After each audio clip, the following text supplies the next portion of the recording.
Je m'appelle David Mouton, je suis directeur technique chez Happy Technologies et accessoirement aussi j'organise depuis 4 ans maintenant les TTFX, des événements dédiés au numérique, pilotés par la communauté. C'est-à-dire c'est les gens qui viennent, qui participent aux événements, qui décident de ce qu'on va faire les fois d'après. Et dans le cadre des TTFX, il y a les conférences et il y a les manifestations, euh, la compétition de programmation Code of War qui arrive à sa troisième édition cette année. D'accord. Bordeaux, ville numérique pour toi? Bordeaux, capitale du numérique. Capitale du numérique parce que il y a énormément de grandes entreprises autour du numérique, il y a un tissu communautaire extrêmement fort. Bordeaux récemment labellisé French Tech, donc c'est pas pour rien que Bordeaux est une des capitales du numérique. Alors, dans ta vie, qu'est-ce qui a changé le numérique? Moi, je suis tombé dans la marmite quand j'étais tout petit. J'ai commencé sur Atari et c'est la programmation, moi, qui a changé mon approche du numérique.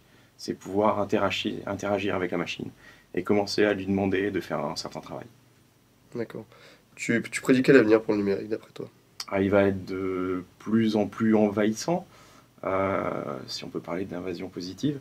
Le numérique s'installe, hein, on l'a vu rétrospectivement, si on regarde ces 20 dernières années, la part du numérique dans notre vie et qu'on se projette dans les 20 prochaines années, ça va être une explosion totale. Alors après, il faut vraiment se méfier. Euh, nos, nos capacités à faire des choses en numérique deviennent de plus en plus importantes. Il ne faut pas qu'elles dépassent notre capacité à travailler correctement avec. On voit ce qui s'est passé chez Sony, qui se font pirater tous leurs dossiers. On voit Stephen Hawking qui lance une alerte sur le risque qu'on aurait à développer une intelligence artificielle plus efficace que l'être humain.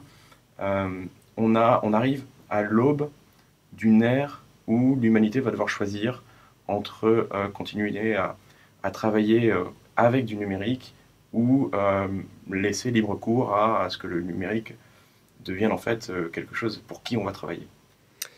Et alors, pour terminer, Code of War l'an prochain, c'est de retour? Ah oui, alors Code of War, c'est de retour l'année prochaine.